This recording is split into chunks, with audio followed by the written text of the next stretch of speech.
지금부터 2월 23일 등명 방송을 다시 시작하겠습니다.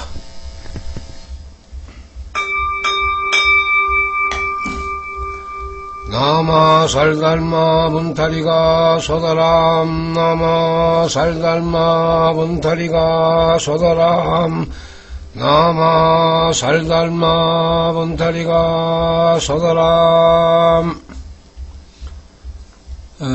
이상스럽게 그 PC의 인터넷 중단과 또 여러가지 문제로 인하여 방송을 지속하지 못했습니다. 이 점 널리 이해를 구하고 바이러스를 치료하고 난 뒤에 다시 시작을 하겠습니다. 오늘의 그 주제는 업병에 대하여 말씀을 드리는데, 제가 뭐 사전에 준비한 원고로 방송을 하는 것은 아니고 아웃라인만 제가 적어 가지고 그 생각나는 대로 지금 그 말씀을 드리기 때문에 조금 전에 8시에 방송한 내용이 뭐 빠질 수도 있고 또 다른 내용이 추가될 수 있습니다. 이 점은 여러분들이 참고를 해 주셨으면 좋겠습니다. 제일 처음에 그 말씀을 드렸지만은 이 업병이라 하는 것은 업에 의해서 그 일어나는 병을 업병이라고 이야기를 합니다. 그런데 이 업에는 정업과 부정업이 있습니다. 정업은 고락의 과보를 받는 것이 결정되어 있는 업의 원인을 이야기를 하고, 부정업은 고락의 과보를 받는 것이 정해져 있지 않는 업인을 부정업이라고 이야기를 합니다. 그러니까 과보를 받는 시기가 정해져가 있는 것은 정업이고, 또 과보를 받는 것이 정해져 있지 않는 것이 부정업입니다. 그러니까 이 정업에 해당하는 병은 이미 정해져가 있는 것입니다. 뭐 어떻게 하든지 간에 인간으로서는 피할 수 없는 그런 그 업병인데, 우리가 부정업은 뭐 전염병이나 뭐 요행성 감기, 독감 이런 거는 그 부정업에 해당됩니다. 그러나 정업이라 하는 그 우리가 업보에 외이면은 거기에서 우리 인간은 빠져나올 수 있는 방법이 없기 때문에 내가 그 과보로 전부 다 그 받는 것입니다. 조금 전에 8시에 방송했는 것은 25분 정도의 그 분량밖에 안 됩니다. 그래서 뭐 그걸 이제 다시 올릴 수도 없는 것이고, 우리가 지금 그 업병 중에는 가장 흔한 것을 보면은 뭐 신경성 계통이죠. 신경성 두통, 신경성 뭐 소화불량, 이런 것이 이제 가장 그 대표적인 그 업병에 속하는 거고, 그 다음에 피부병도 업병에 속합니다. 그러니까 이제 우리가 신경성 두통이나 신경성 소화불량을 업병으로 가지고 있는 분들은 심하면은 병원에 입원도 해야 되죠. 신경성 두통 같은 머리가 참 깨질 정도로 아픈 그런 그 고통을 받아야 되고, 또 신경성 소화불량인 같은 경우에는 거의 음식을 우리가 그 먹을 수 없는 그런 그 심각한 상태로 우리가 그 일어나는 것이 업병입니다. 업병이 참 굉장히 그 우리가 무서운 건데 평생 동안 내가 가지고 가야 될 그런 병이죠. 또 우리가 지금 우울증이나 불면증의 경우도 이제 업병에 속합니다. 그런데 이건 업병보다는 생명의 업보에 우리가 그 이야기를 하면은 더 쉽게 그 이해가 되실 것입니다.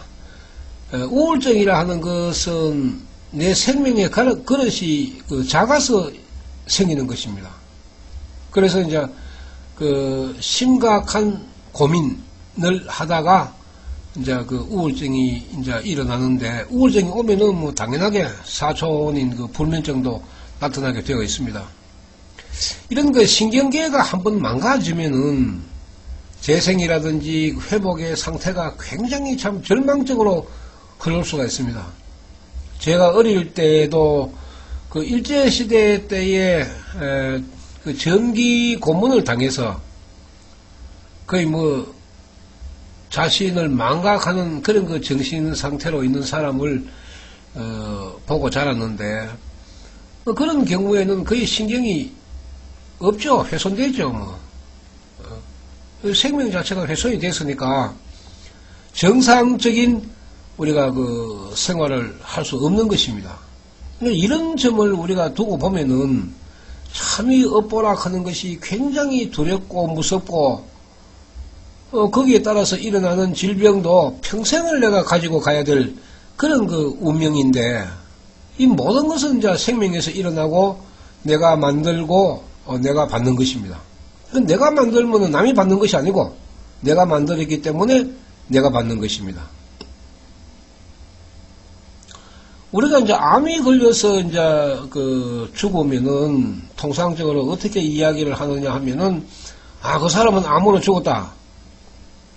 그렇지만은 불법 문제에서 바라보면은 임종의 모습 중에 하나입니다. 한 가지입니다. 한 가지. 그러니까 사람이 죽을 때에 참 그야말로 자연성불에서 돌아가시는 분이 있는 반면에 각종 사고로 돌아가시는 분들도 있고, 또 불치의 병으로 임종을 맞이하는 분들도 있습니다. 이건 죽음의 모습의 종류에 속하는 건데, 이런 것 또한 정업에 해당되기 때문에 우리가 불법 공부를 하지 않으면은 내 업보를 바르게 할 수가 없는 것입니다. 굉장히 참 생명적으로 무서운 이야기이고, 또 내가 과보를 받아야 되는 당사자이기 때문에 부모나 형제, 자식이 어떻게 나를 어떻게 해준다 하는 그런 개념하고는 정반대의 흐름으로 흘러갑니다. 이 생명이라 하는 것은 우리가 지금 현재 업보를 보면은 이런 생각을 할 수도 있습니다. 내가 건강이 안 좋으니까 부모로부터 내가 이런 병은 내가 물려받은 것이 아닌가, 이런 생각을 할 수도 있습니다. 그러나 불법의 정신으로 봤을 때는 아닙니다. 왜냐하면은 내 업보는 내가 만들었습니다. 단 부모로부터 내가 유전자는 물려받을 수가 있습니다. 유전자 중에 암에 약한 유전자를 내가 물려받으면은 암이 걸릴 수밖에 없는 것입니다. 그러니까 이제 부모로부터 암을 내가 물려받은 것이 아닌가. 지금 현대 의학으로 보면은 암의 내력, 가문의 암의 내력을 문진도 하죠. 그러나 불법의 입장으로 봤을 때는 업보입니다. 그 업보에 따라서 인연을 만나니까 부모가 암이 걸리면은 자식도 암에 걸린다고 주장하는 것이 불법의 논리입니다. 그러니까 임종시에 암이 걸려서 죽었다가 아니고, 임종의 모습 중에 하나가 불치의 병인 암이 걸려서 사망한 것은 그 사람의 업보의 문제이기 때문에 죽음의 한 모습으로 우리가 바라보는 것이 맞습니다. 그런데 이제 지금 우리가 업병을 이래 보면은 평생 동안 보통 보면 한 20년, 30년, 40년 이 정도로 업병을 가지고 살아왔습니다. 계속 약을 먹는 거죠. 몇십 년을 갖다가. 그래도 이게 더 나빠지지도 아니하고 더 좋아지지도 아니하고 그런 식으로 계속 이제 흘러가는 거죠. 이게 참 사람 미치고 환장할 일인데, 그렇지만은 아무리 요새 지금 현재 의학이 발달하고 발전한다 이래도 그 기술적으로 해결할 수 없는 문제고 약물 복용으로 해결할 수 없는 것이 불법의 세계에서 바라보는 시각입니다. 여기 보면은 그러면 불법이 만병통치약이 아니냐 이렇게 생각할 수도 있지만은 현대의학으로 우리가 완치가 안 되는 그런 질병을 불법에서는 업병으로 바라본다고 받아들여도 저는 무방하다고 보고 있습니다. 그만큼 이제 업보에 의한 병이 질기고 무서운 것입니다. 그러니까 내가 그것을 알면은 현세에서 올바른 사고방식으로 생명을 바르게 하여 내세로 갔을 때에는 업병이 적어지는 것입니다.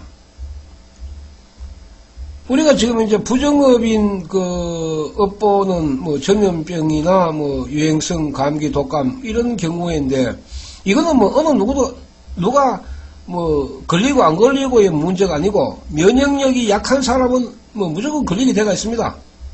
다른 사람보다도 떨어지기 때문에 건강적으로 안 좋은 그런 그 유전자를 가지고 있기 때문에 감기나 독감의 바이러스에 의한 싸움에서 지는 것이죠.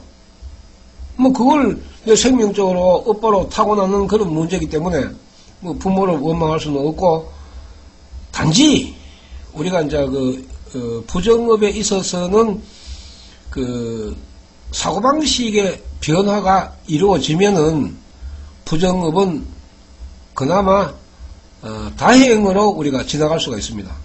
이것이 이제 우리 법화경 부처님 그 수행인데 여기에서는 우리가 부정업에서 우리가 가장 이제 생각을 해봐야 되는 것은 생명의 진정성, 진실입니다. 진심. 이런 그 생명적으로 진심을 가지고 있느냐, 진정성이 있느냐, 여기에 따라서 그 사람의 사고방식이 이제 왔다 갔다 하는데, 사람을 대할 때 진심이 없으면은 안 통하죠. 처음에는 통할지는 몰라도 시간이 흐르면 흐를수록 그 사람으로부터 멀어지기 마련입니다. 왜냐하면은 진심이 없기 때문에. 이런 그 진심이 없는 생명을 가지고 있는 사람들은 생명의 기복이 굉장히 심합니다. 생명의 기복이 심합니다. 그래서 이제 본인이 생각할 때 내 주위에 있는 사람들이 자꾸 떠난다 하는 그런 그 생각을 할 수가 있는데 그건 생명의 문제니까 자신이 이제 반성을 해봐야 되죠. 그 좋은 그 생명은 아니니까. 이제 우리가 지금 현재의 이제 법화경 부처님 수행을 하면서 이 업병에 대한 그 이야기를 많이 합니다. 그리고 어차피 이제 이 불법의 근본은 업보, 수급이기 때문에 이 수급을 벗어나는 그런 그 불법은 있을 수가 없습니다. 그래서 이제 일념삼천의 법문에서도 말씀을 드렸지만은 내 업보가 그러니까 내가 그렇게 살아갈 수밖에 없는 인생이라면은 그럼 좀 더 우리가 효율적으로 또 적극적으로 또 인생의 가치관을 우리가 가지면서 살아갈 수 있는 방법이 있다면은 당연하게 인간은 그 길을 선택하는 것이 맞습니다. 지금 불교 하니까 일부에서는 미신적으로 바라보고 또 우리가 지금 현재 긴 시간 동안에 습관화되고 이런 그 불법의 잘못된 그 인식과 문제를 재조명해보는 그런 그 시간도 우리가 가져봐야 됩니다. 왜냐하면은 불법의 근본은 생명 철학입니다. 이 생명 철학을 밝힌 것이 법화경입니다. 그러므로 법화경 부처님을 수행을 하면은 생명이 치료가 되고 꼬부라진 생명이 바르게 펴지는 원리가 일념삼천의 법문의 근본을 두고 있습니다. 만약에 일념삼천의 법문이 없다면은 불법이 있을 수가 없습니다. 그래서 법화경 공부를 열심히 해보면은 처음에는 지식을 얻지만은 시간이 흐르면 흐를수록 지혜를 얻게 됩니다. 저도 처음에는 법화경 공부를 할 때에 지식을 얻었습니다. 왜냐하면 한문부터 알아야 되니까. 그리고 법화경을 지금 현재 그 한글판으로 만들어놓은 근본에 있어서는 이제 그 한문풀이 중심으로 지금 이제 많이 해놨습니다. 그러나 그것을 계속적으로 깊이 있게 공부를 해보면은 부처님의 지혜가 숨어 있다는 것을 알게 됩니다. 그래서 이제 저도 나이가 들고 또 시간이 수십 년 흘러가니까 그야말로 부처님의 지혜를 얻을 수 있는 그런 그 안목이 생기더라고요. 참 긴 시간을 보냈죠. 그러니까 이제 부처님의 지혜를 알아야 이걸 응용할 수가 있습니다. 똑같은 팔자 없고 똑같은 업종이 없습니다. 그리고 똑같은 업종이라도 예를 들어 신경성 두통이나 신경성 소화 불량이라 해도 사람에 따라 또 다르니까, 생명에 따라 다르니까 그 흐름을 알지 못하면은 그 사람이 올바른 수행으로 정진할 수가 없습니다. 그래서 이제 저도 답답할 만큼 기다립니다. 인고의 시간을 보내지 않으면은 빙의와 신병을 해결 못하는 거와 마찬가지로 참 그분이 수행을 할 수 있도록 끝까지 믿고 기다리는 방법 외에는 어떻게 보면은 부처님도 어쩌겠습니까? 부처님을 찾지 않으면은 부처님은 나타나지 않습니다. 그러니까 내가 아무리 내가 지식적으로 안다 해도 부처님의 지혜를 얻지 못하는 실천이 없으면은 아무런 변화가 일어날 수가 없습니다. 우리가 모든 근본은 생명이 돌아가야 되는데 내 생명이 고착화되고 고정화되면은 녹이 설게 됩니다. 이것이 이제 습관화가 되는 거거든요. 사람의 신체적인 구조를 보면은 25세가 넘어가면은 노화 현상으로 접어들어서 35세가 되면은 진행이 되고 45세가 되면은 이제 노후의 건강의 결정적인 이제 근거가 되는 거죠. 45세만 지나면은 죽을 때 어떤 건강 상태로 죽는다 하는 그런 것을 우리가 알 수 있는 그런 상태입니다. 또 이거 반대로 사고방식을 보면은 45세만 지나가면은 그 사람의 일생의 사고방식이 콘크리트처럼 굳어져 버린다고 합니다. 그러면은 이제 그 40대에 그 사고방식이 이제 죽을 때까지 가져가는 거죠. 그 사고방식의 유연성이 이제 없어집니다. 점점 없어집니다. 그러니까 태어나가지고 쭉 시간이 흐르면 흐를수록 자기의 생명에 따라서 이제 그 업보가 내세로 가지고 가던 업보가 정해지는 그 과정이 우리가 인생이라고 보면 되는데 그 인생이 이제 40대에 됐을 때에는 거의 다 굳어져서 콘크리트화 되면은 나이가 60, 70 되면은 사고방식을 바꿀 수가 없게 됩니다. 생명의 유연성이 없어서 그렇습니다. 그러니까 우리가 평생 자기 생각대로 살았는 사람 어떻게 버르장머리 고치나 이러지만은 부처님은 70년, 80년 자기 생각대로 살았는 사람의 버르장머리도 부처님은 고쳐주십니다. 그것이 이제 법화경 부처님 수행인데 왜 고쳐야 하느냐 하면은 나의 단점은 평생을 가지고 가도 장점으로 될 수가 없습니다. 실천 없으면 내가 그 단점을 바꾸려고 노력하지 않는 한 그 단점은 바뀌지 않습니다. 그러니까 그 단점이 오래되면 습관화가 되죠. 나 자신도 모르게 자연스럽게 사고방식으로 나타납니다. 그러면 응용력이나 판단력이나 이 모두가 다 습관화가 잘못된 습관화가 되면은 그 인생이 좋은 인생은 아니죠.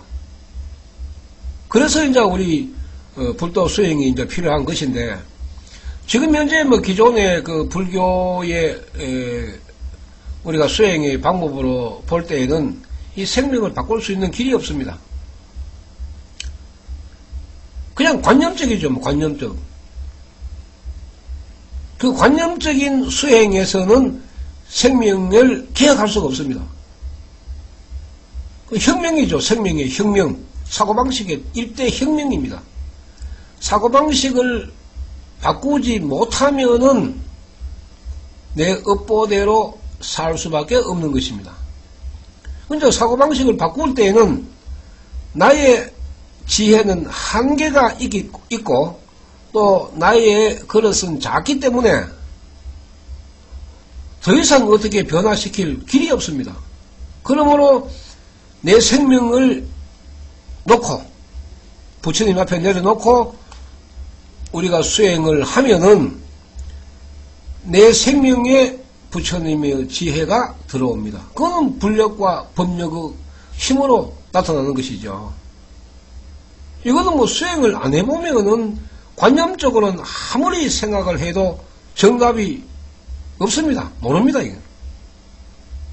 그만큼 우리가 그 법화경이 좋은 것인데, 이 법화경을 생명의 철학으로 풀어 밝히지 못하면은 인간의 업보를 바꿀 수 있는 방법이 없습니다. 그래서 이제 인간은 생명을 바꾸니까 업병도 해결할 수가 있는 것입니다. 그래서 이제 법화경 부처님 수행을 하면은 뭐 한 달에서 한 석 달 정도 수행을 하면은 신경성 두통, 신경성 소화불량은 약을 먹지 않아도 견딜만 견딜만 합니다. 그게. 왜냐하면은 내 신경계가 돌아가서 그렇습니다.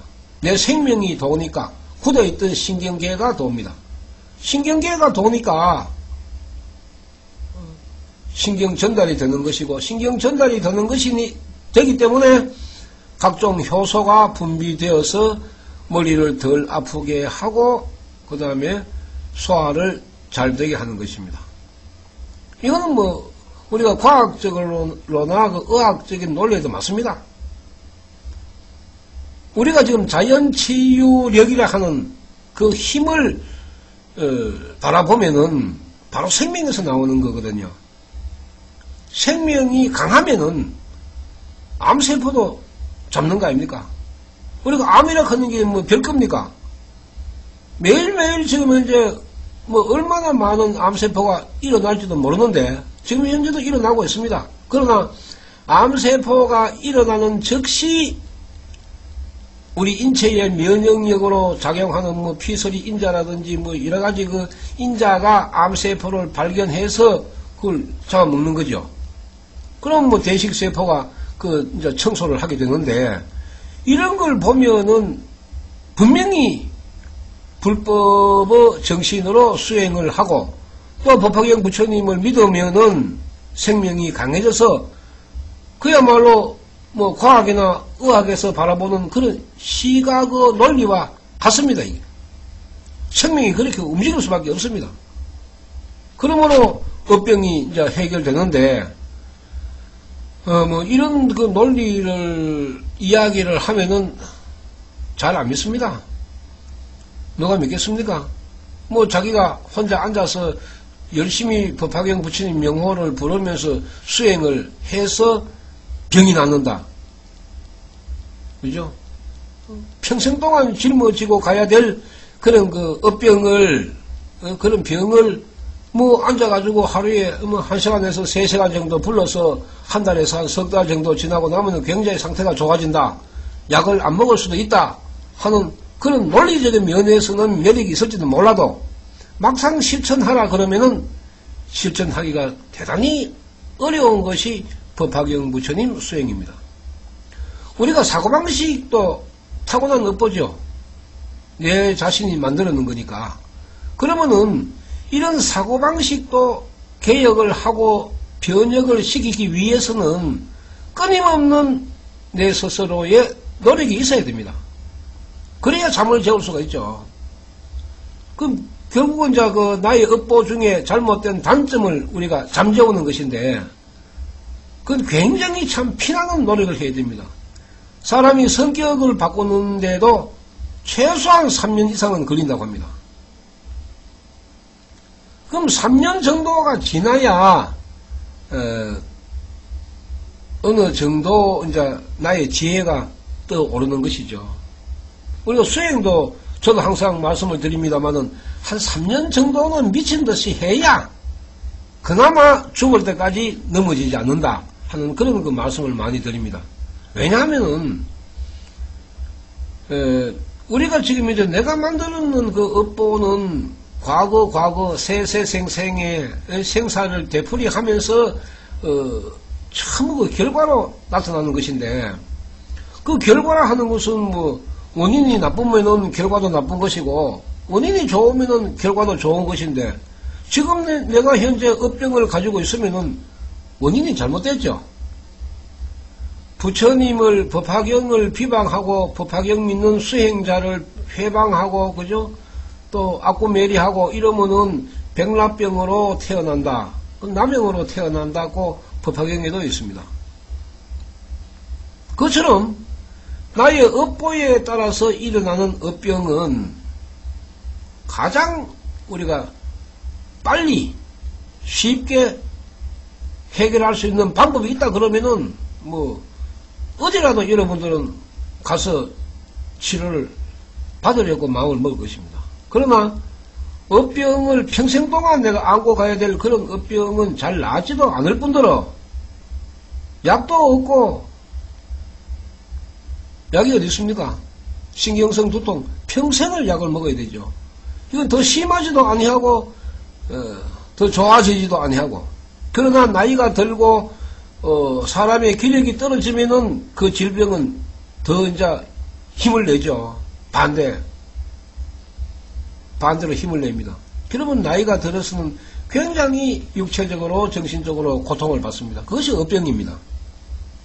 그러니까 우리가 우울증이나 불면증의 예를 봐도 그거 참 답답한 일입니다.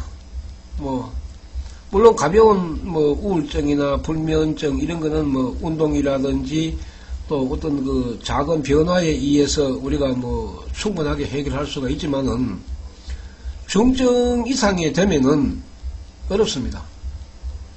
그래서 이제 그 우울증 약을 한번 먹기 시작하면은 계속적으로 이제 복용을 해야 되는데, 결국은 약물 우리가 투여가 신경계를 살리는 것은 아니죠. 그 신경계를 잠재우는 것입니다. 조울증 같은 공황장애 같은 불안 초조 이런 안정을 시키는 그런 문제인데, 이런 안정을 시키는 약물조차도 어떻게 보면은 건강에 도움이 안 되죠. 수면제가 건강에 도움됩니까? 강제적으로 강제적인 약물 복용이죠. 강제적인 약물 복용. 내 생명하고는 아무런 관계없이 억지로 잠을 재우니까. 그 이제 억지로 안정시키고 억지로 불안감을 없애주고, 그것이 이제 약물 복용이 습관화가 되면은 빠져나올 수가 없습니다. 그러면은 신경은 망가질 수밖에 없죠.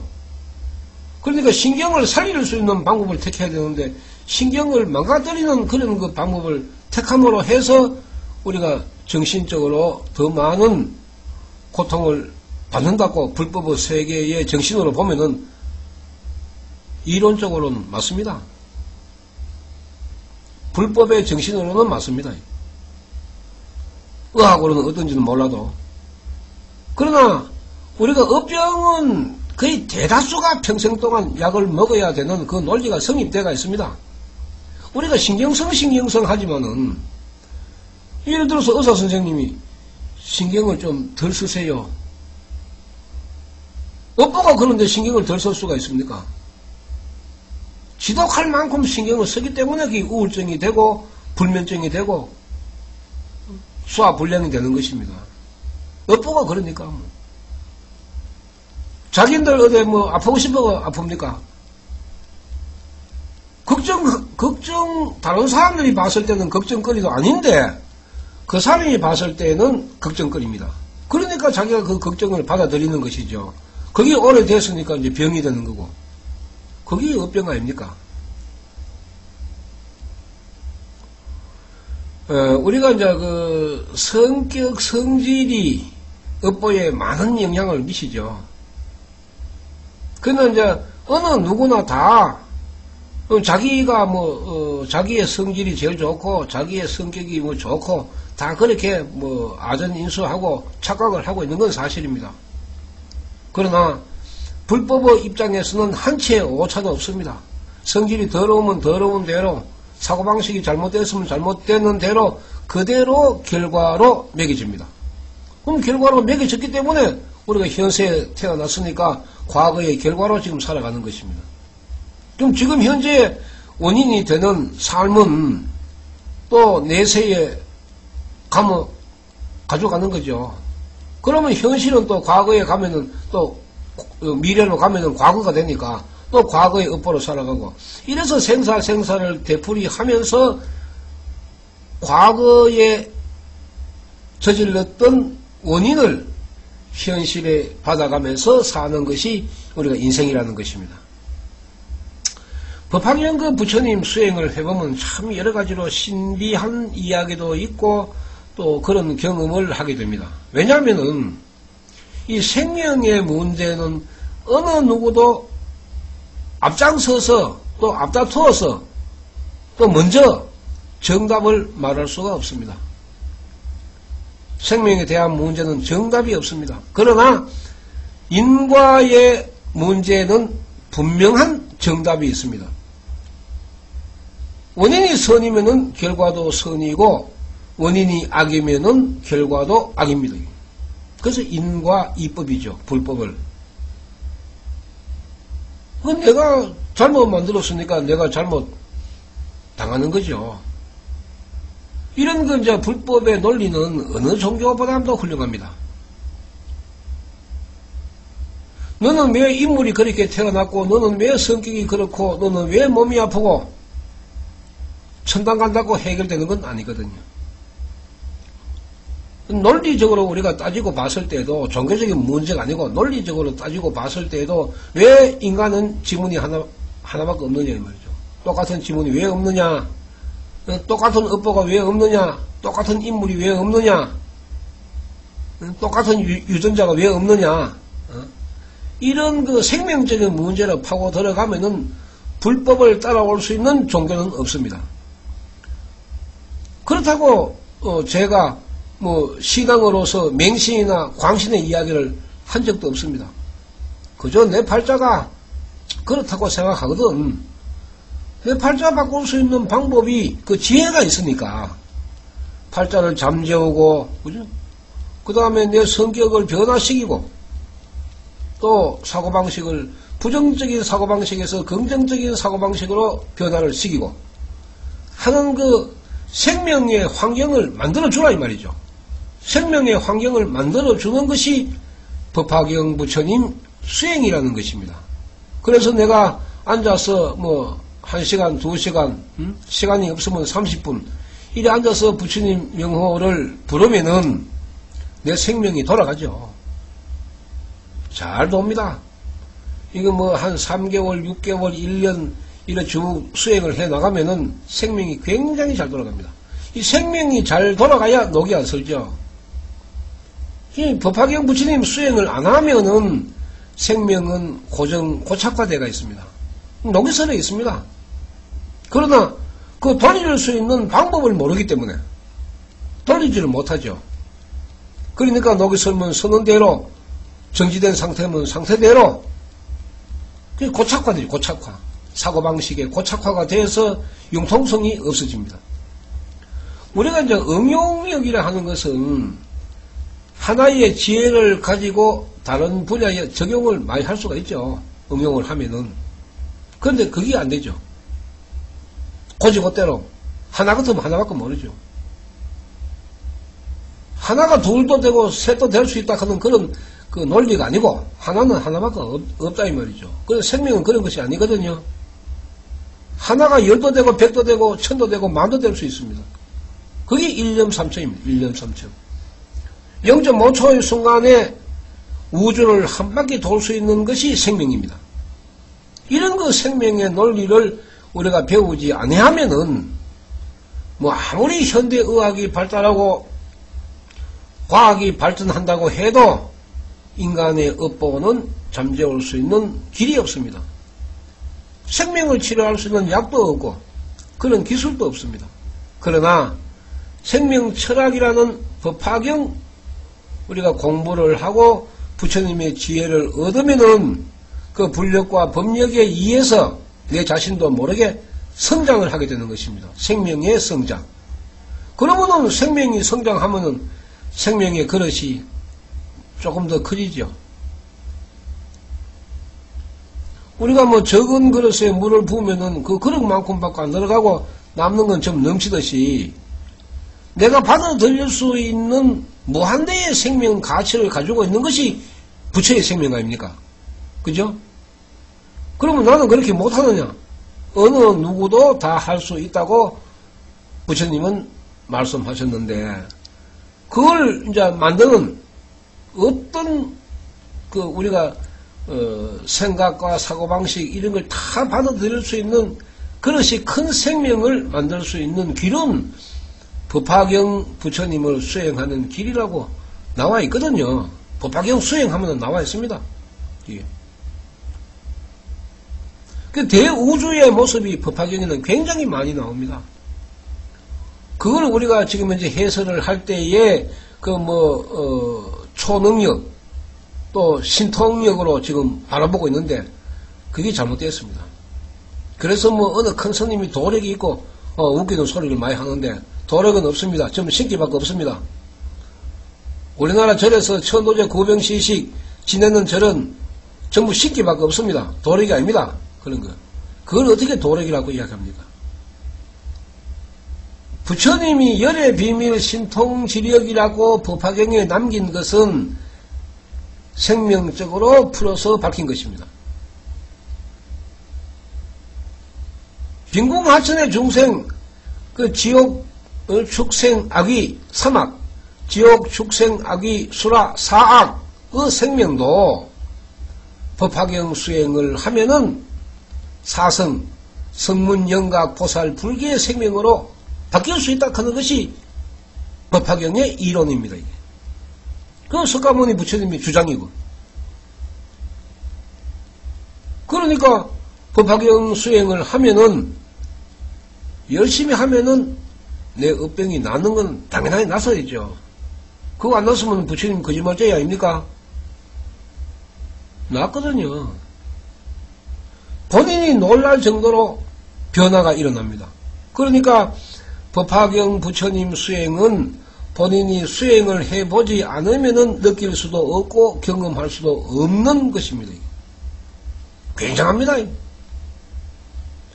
너무 지금 이제 우리 불교가 타성에 젖어가 있고 또 관습에 젖어가 있기 때문에 이 법화경의 불력과 법력 자체를 들어본 일도 없고 경험해본 일도 없으니까 안 믿죠. 그 유치원생이 중학교, 고등학교 교과서를 가지고 문제를 푸는 거하고 똑같습니다. 그야말로 그 신비스러운 일이죠. 그러니까 이제 석가모니 부처님도 법화경의 힘을 불가사의 한 법이라고, 미묘한 법이라고 이야기를 했습니다. 이거보다 더 위대한 그 철학이 어디 있습니까? 없습니다. 그저 우리가 수직의 신앙, 수직의 신앙이죠. 다른 우리가 종교를 보면은 수직의 신앙인데 우리 불교는 수평의 신앙이죠. 부처님과 나와 동등하게 불계를 가질 수 있다. 나의 생명도 열매는 대우주와 같이 되는 대우주의 진리를 깨달을 수 있는 그런 생명을 가지고 있습니다. 단 누가 생명을 많이 여느냐, 넓히는 각도를 누가 많이 넓히느냐, 이게 이제 그 실천인데 누가 많이 실천하느냐에 따라서 생명이 넓어지는 건 사실입니다. 법화경 수행을 해보면은 이런 거 논리적인 그 문제로 우리가 접근을 해보면은 참 종교라는 우리가 명분을 붙이지만은 사상과 철학적인 면에서도 법화경을 따라올 수 있는 그 철학이 없습니다. 굉장합니다. 인간의 생명을 다룰 수 있는, 이거 보면 종교에서 어떻게 이런 모습이 나올 수 있느냐 이 말이죠. 지금 현재 인도의 그 힌두교라든지 또 우리가 중동의 전 세계적인 그 이슬람 그에 보면은 아직까지 심각할 정도로 남녀의 불평등이 존재를 하고 있습니다. 불평등, 계급사회. 서가모니께서 3000년 전에 수행을 하실 때도 바라몬교라는 그 토속의 그 신앙과 연관된 그건 심각하게 인간의 서열이 정해져가 있죠. 신분의 서열이 정해져가 있었습니다. 지금도 마찬가지죠, 인도는. 근데 이슬람을 이제 우리가 그 평가절하하는 것은 아니고, 원래 그 이슬람의 그 코란의 경전이나 우리가 그리스도의 성경이나 그 다음 부처님의 불경이나 우리가 논리적인 면에서는 거의 비슷합니다. 모두가 다 대우주를 근본으로 한 진리 탐구입니다. 그러나 실천을 어떻게 하느냐, 어떤 지혜로 일어서느냐, 여기에는 하늘과 땅 차이의 차이가 있습니다.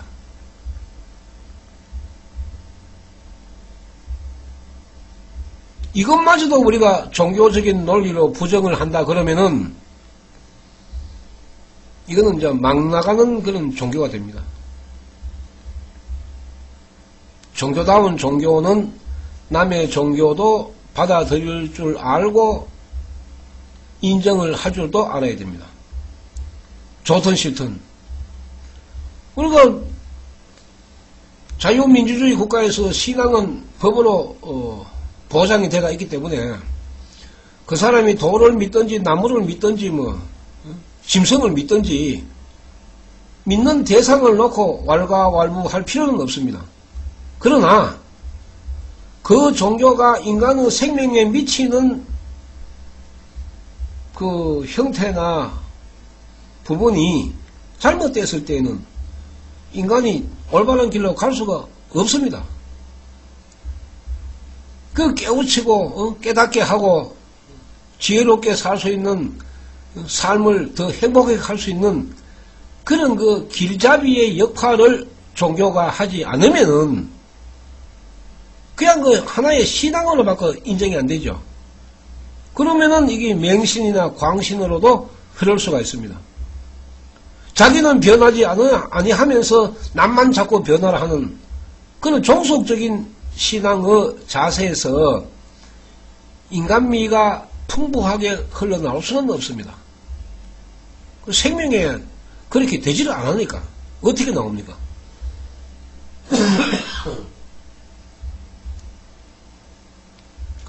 참 이게 이제 우리가 법화경이지만은 서가모니 부처님이 설했는 경이고 또 불교의 최고의 그 높은 경이기 때문에 종교적인 그 면책에서 벗어날 길은 없습니다. 불교에서. 그런데 이제 똑같은 우리가 불교라 하면서도 법화경의 수행 방법은 다르죠. 굉장히 차이가 있습니다. 수행의 방법으로서는 가장 간단하면서도 단순하죠. 법화경 부처님 명호만 부르면 되니까. 그런데 내 생명의 세계에서 일어나는 그 파도는, 물결은 어느 수행보다도 월등합니다. 그러니까 업병 우리가 참 그야말로 심각하게 맺혀져 있는 업보에 의한 그 병이 설령 나 임종 때에 와도 내 임종의 때에 내 생명만 바르게 안착되어 있으면은 괜찮습니다. 내가 암으로 죽어도 내세에는 그 암을 안 가져갈 수가 있습니다. 어차피 현세의 임종의 순간까지는 과거의 내 업보로 살아왔기 때문에, 그러면 과거의 업보가 내 임종의 순간으로서 끝나는 겁니다, 이제. 그런데 내가 살아 생전에 과거의 업보를 다 정리하지 못하면은 그대로 가지고 가는 거죠. 그것이 이제 현세의 우리가 그 삶의 모습인데, 현세에서 과거의 그 업보대로 살지 않기 위해서 변화를 주고 생명의 개혁을 하고 생명의 혁명을 일으키고 이런 그 법화경 수행을 하면은 임종의 때에는 자연성불을 하게 되는 것입니다. 자연성불은 임종과 동시에 내 모습이 성불의 상을 보이는 것을 말합니다. 참 그 위대한 생명의 논리입니다.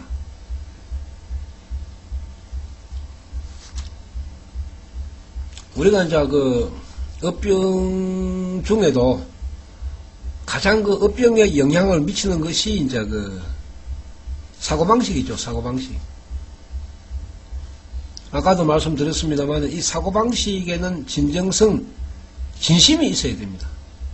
그거 없으면은 사고방식은 아주 껍데기, 그죠? 허상에 불과합니다.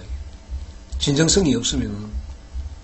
그런 말 한마디에 그 인간성이 담겨져 있는 그런 그 은행일치의 그 인생을 사는 거하고, 감언이설의 말 한마디를 하는 그런 그 인생하고는 결과가 분명히 다르죠. 달라야 되고. 그 결과가 같다 하면은 앞뒤가 안 맞죠. 우리가 그 상식적으로 생각해도 안 맞습니다. 뭐 불법이 대단한 것이 우리가 이야기를 하지만은 불법은 도리와 상식에서 벗어나지를 않습니다. 10명이 모여서 10명이 아 그래 맞다 하면 그게 상식입니다. 그게 도리고, 10명이 모였는데 9사람이 아니고 한 사람만 맞다 하면은 그건 도리와 상식이 벗어나는 거죠.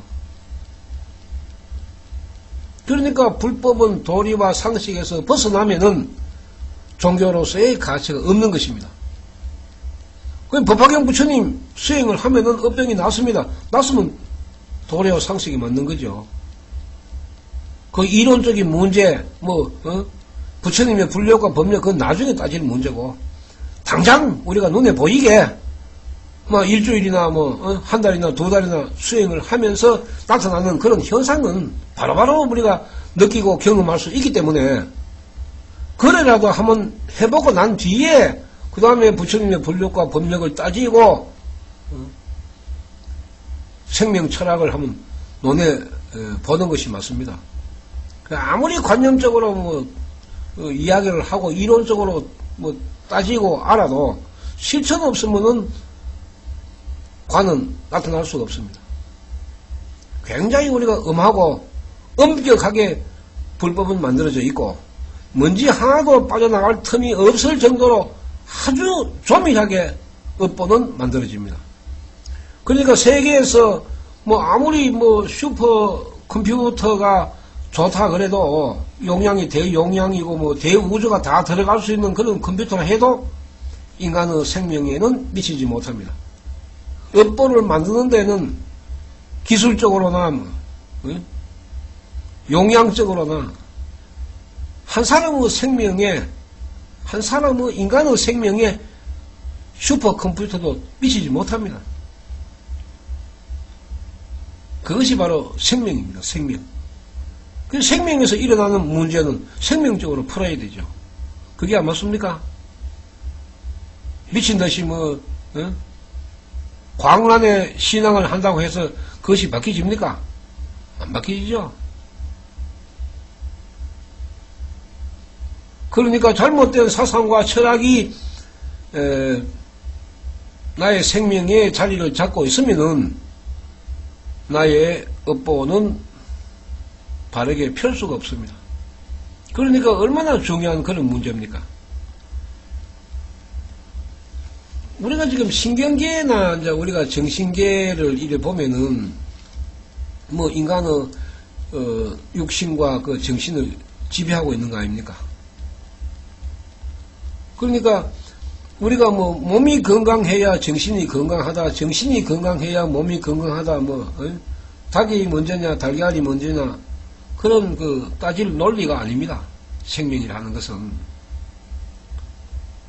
그러니까 아픈 사람이 안 아프면 됩니다.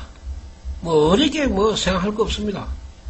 뭐 부처님 명호가 왜 그렇게 만들어졌고 그럼 내가 수행을 하면은 뭐 어떻게 그런 반응이 일어나고 느끼고 그거 설명할 수도 없지만은 그거 설명해가지고 들어봐도 아무런 도움 안 됩니다. 그저 내가 해보면은 수천 수만 가지의 생각이 떠오르고 경험하게 됩니다. 느끼고. 이거보다 더 좋아한 것이 어디 있습니까? 사람은 남은 안 믿어도 자기 자신은 믿습니다. 그러니까 남의 이야기를 듣는 것보다는 내 스스로 수행을 해서 정답을 찾는 것이 더 정확합니다.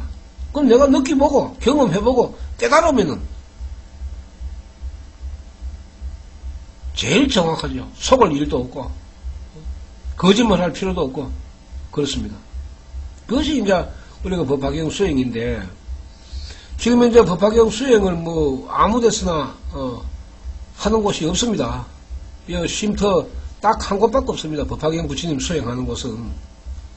그러니까 지금 기존의 불교가 움직이는 그런 모습하고는 다르기 때문에 처음 접하는 사람들은 당연히 의심을 하고 거리감을 가지고 있는 건 사실입니다.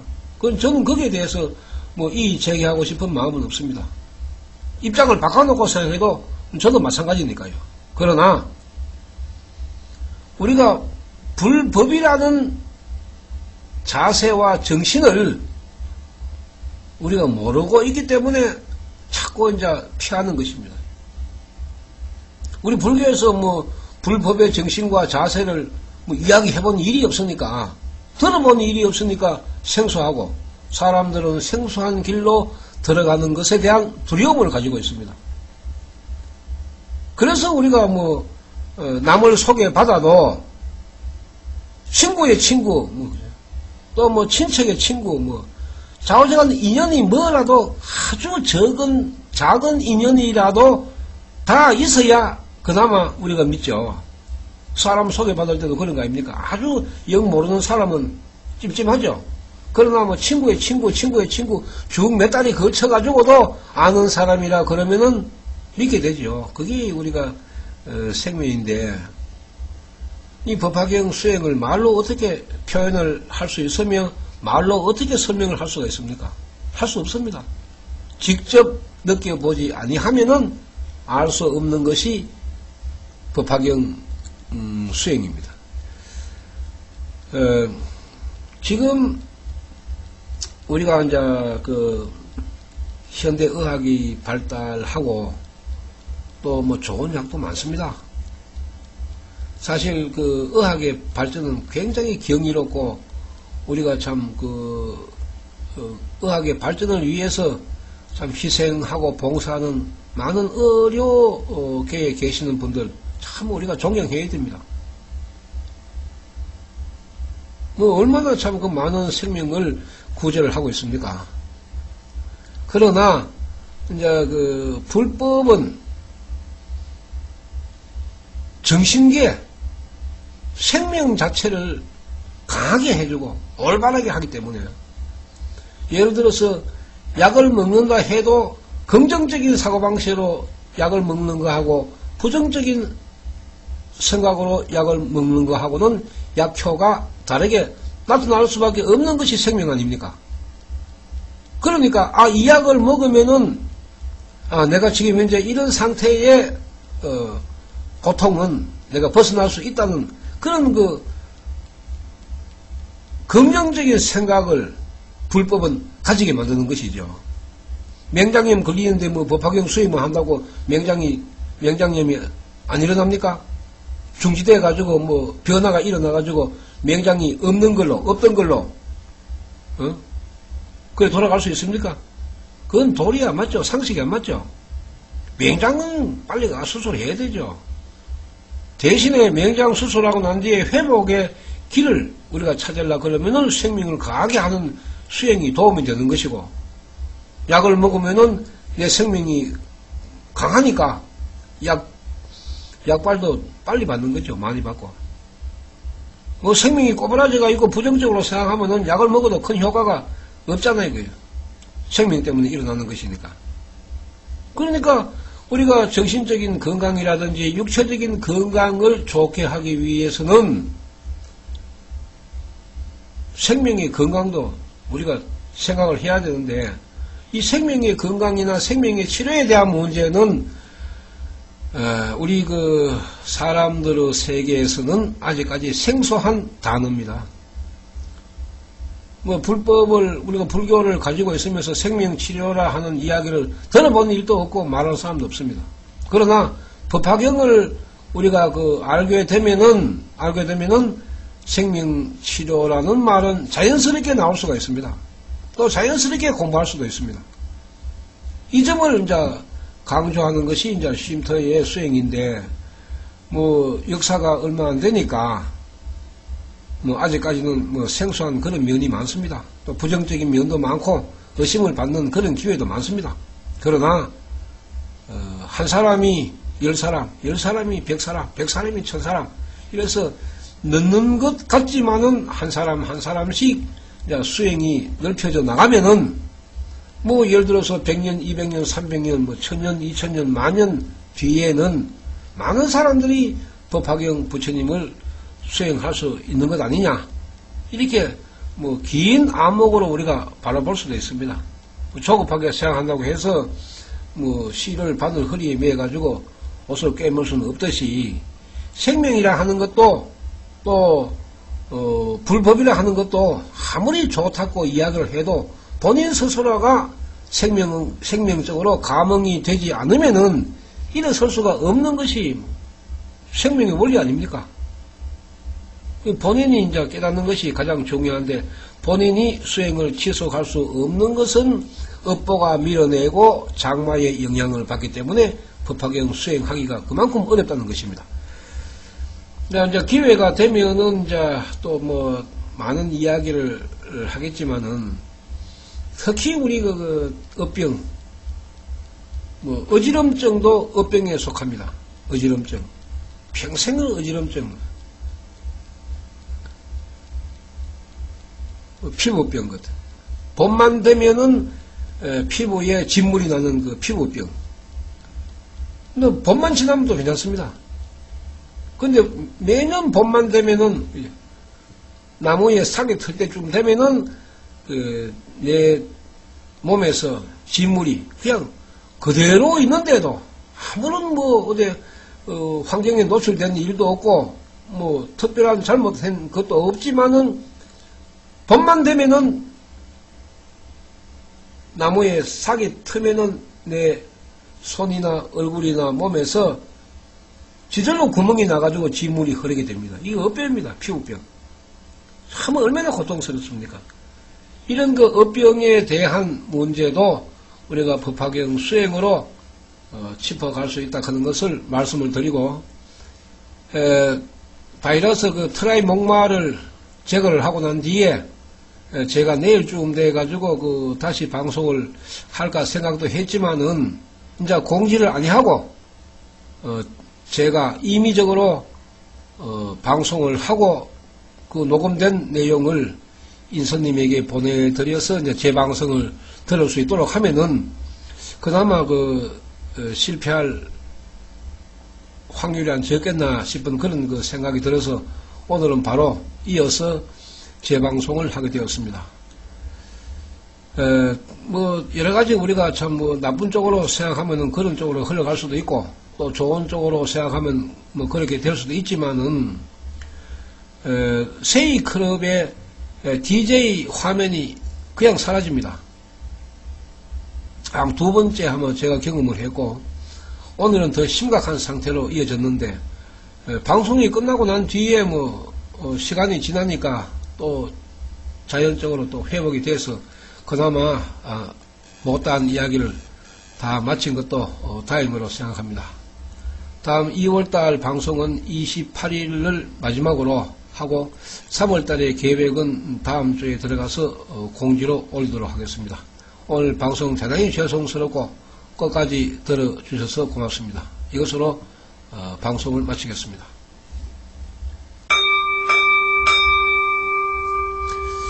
나마 살달마 번타리가 소다람 나마 살달마 번타리가 소다람 나마 살달마 번타리가 소다람